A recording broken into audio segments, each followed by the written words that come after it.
कार्यालय जिला विधिक सेवा प्राधिकरण जिला न्यायालय परिसर रायपुर की तरफ से ये विज्ञापन जारी किया गया है और इस विज्ञापन में आपको 15/1/2025 से लेकर के 31/1/2025 के बीच आवेदन करना है। तो मोटी मोटी बात अगर मैं कहूँ तो 31 जनवरी से पहले आप अपना आवेदन भेज दें, इस बात का ध्यान रखें। लेकिन आवेदन आप कैसे भेजेंगे, किन पदों के लिए आप आवेदन कर सकते हैं, वो सारी जानकारी हम आपको इस वीडियो में दिखाएंगे। बने रहिए हमारे साथ। आप देख रहे हैं ज़ीरो पीरियड। तो सबसे पहले आपको मैं बता दूं कि ये 1 वर्षीय संविदा आधार पर होने वाली नियुक्तियां हैं और जिसमें 2 ऑफिस असिस्टेंट और 2 कार्यालय भृत्य के पद आए हैं। पूरी जानकारी पढ़ते हैं। कार्यालय जिला विधिक सेवा प्राधिकरण रायपुर के अंतर्गत संचालित legal and defence council Raipur के स्थापना के लिए NALSA legal defence council system संशोधित स्कीम 2022 में जो दिशा निर्देश जारी किए गए हैं उसमें राज्य विधिक सेवा प्राधिकरण बिलासपुर के पत्र क्रमांक 1730 में जो प्रावधान है उसके अंतर्गत निर्धारित मानदेय पर 1 साल की संविदा के आधार पर नियुक्ति की जानी है। इसके लिए भारत सरकार के द्वारा मान्य सारे भारतीय नागरिक इसमें आवेदन कर सकते हैं। आवेदन करने की अंतिम तिथि मैंने आपको पहले ही बताई है, 31 जनवरी आवेदन करने की अंतिम तिथि है। और ये जो आवेदन है वो आप जिला विधिक सेवा प्राधिकरण रायपुर के कार्यालय में जो ड्रॉप बॉक्स रखा गया है उसी पर आप आवेदन जमा करेंगे।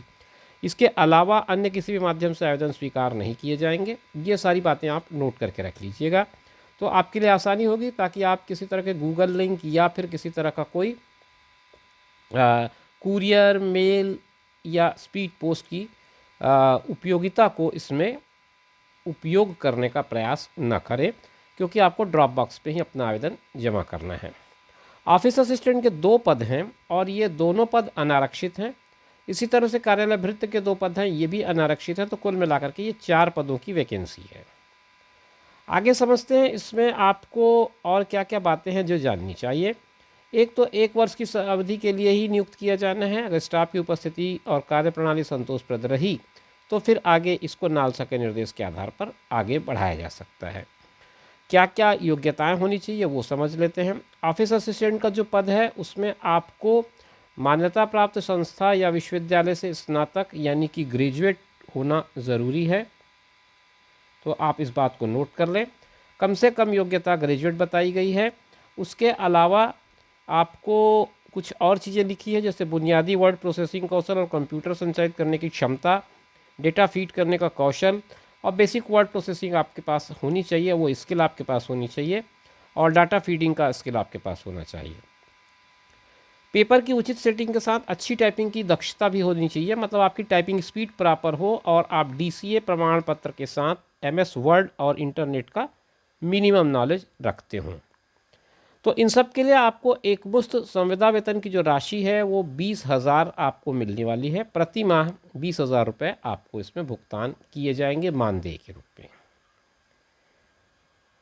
इसमें चौथा पॉइंट जो क्वालिफिकेशन में लिखा है वो श्रुतलेख लेने और न्यायालय में प्रस्तुति करने के लिए फाइलें तैयार करने का आपके पास एक्सपीरियंस यानी कि क्षमता होनी चाहिए। एक्सपीरियंस तो नहीं लिखा है, क्षमता होनी चाहिए। Ability to take dictation and prepare files for presentation in the court, ये चीज़ आपको इसमें दर्शाई गई है, तो आप ध्यान रखें इस बात का भी। साथ में 5वें पॉइंट में है फाइल मेंटेनेंस और फाइल प्रोसेसिंग का आपके पास ज्ञान होना ज़रूरी है। फिर कार्यालय भृत्य की बात करते हैं तो इसमें एक मुश्त 12,000 रुपये प्रति माह मिल रहा है। शैक्षणिक योग्यता 5वीं पास लिखी गई है और 12वीं पास से अधिक योग्यताधारी अभ्यर्थियों के आवेदन पर विचार नहीं किया जाएगा। तो 12th पास हैं अगर आप, तभी आप आवेदन करें। इससे अधिक अगर आपके पास योग्यता है तो आपको आवेदन नहीं करना चाहिए। ड्राइवर, कुक, माली, इलेक्ट्रीशियन, बढ़ई, प्लम्बर, इस तरह के काम का कोई अनुभव है अगर, तो उनको प्राथमिकता दी जाएगी। और अनुभव के संबंध में अधिकृत प्राधिकारी संस्था का प्रमाण पत्र आपको लगाना होना है। प्रमाण पत्र फर्जी नहीं होना चाहिए, अन्यथा आपको तत्काल नौकरी से निकाल दिया जाएगा और वैधानिक कार्रवाई की जाएगी। ये सारी चीज़ें हो गई। अब आयु की बात कर लेते हैं। आयु 18 साल मिनिमम और 35 साल अधिकतम। अगर आप छत्तीसगढ़ से हैं तो आपको 5 साल की छूट मिलनी है, तो ये आपको 40 साल हो जाएगा।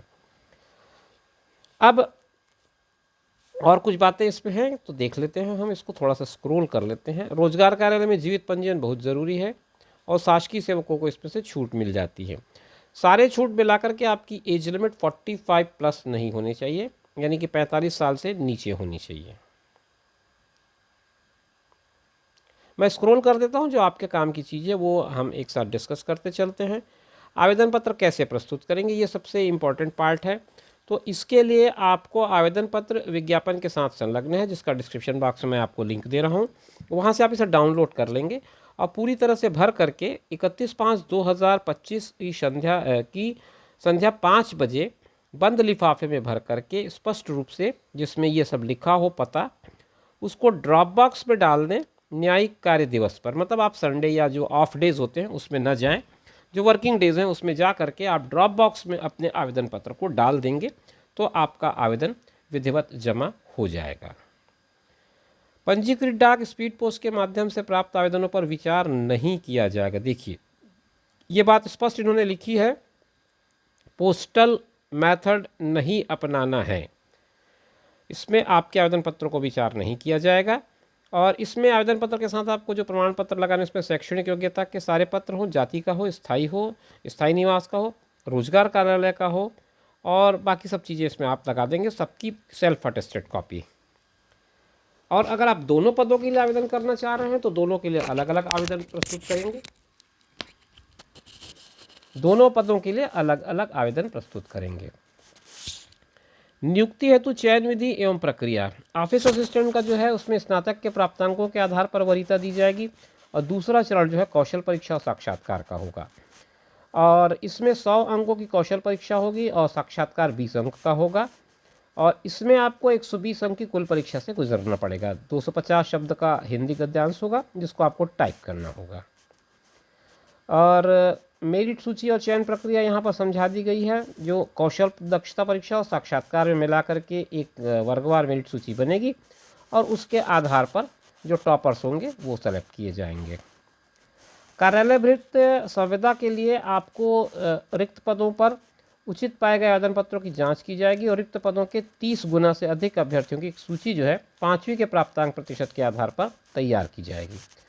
इस सूची में आने वाले अभ्यर्थियों को परीक्षा के लिए बुलाया जाएगा, और ये परीक्षा 50 अंक का होगा। इसके लिए जो चयन विधि होगी वो इस परीक्षा के जो 50 अंक होंगे उसके आधार पर होगा, और 5वीं में प्राप्त अंकों के आधार पर वरीयता सूची तैयार की जाएगी। परीक्षा के बाद अभ्यर्थी वरीयता सूची में समान अंक अगर पाते हैं तो जन्मतिथि इसमें मैटर करेगा।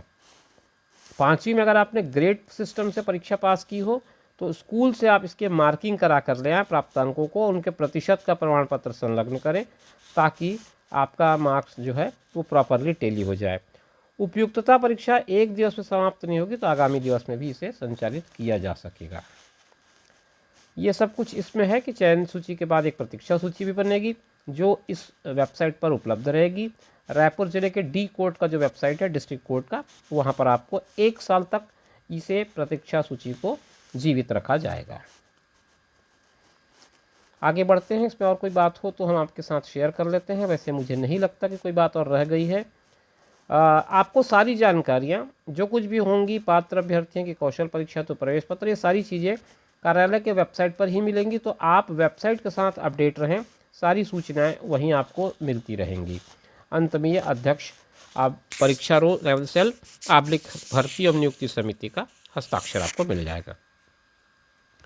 फिर ऑफिस असिस्टेंट के लिए जो आवेदन पत्र है उसका प्रारूप ये है। मैं आपको केवल प्रारूप दिखा देता हूँ। आप इसे भर करके अपने आवेदन पत्र के साथ जमा करेंगे। जो लिफाफा है उसमें सारी चीज़ें लगा करके इतना आपको करके जमा करना है। ये सारी चीज़ें मैंने आपको बता दी। उम्मीद करता हूँ कि आपको ये जानकारी स्पष्ट होगी। और अगर आप इसमें अपना आवेदन भेजना चाहते हैं तो ध्यान ये रखें कि आपको ड्रॉप बॉक्स में ही अपना एप्लीकेशन सबमिट करना है, जमा करना है। उम्मीद करता हूँ कि सब कुछ आपको स्पष्ट समझ में आ गया होगा। इसी तरह के इन्फॉर्मेटिव वीडियोस के लिए आप चैनल पर बने रहिए। हम फिर आपसे मुलाकात करेंगे अगली वीडियो में नई जानकारी लेकर। तब तक के लिए कीजिए इंतज़ार। अपना और अपनों का ख्याल रखें। नमस्कार।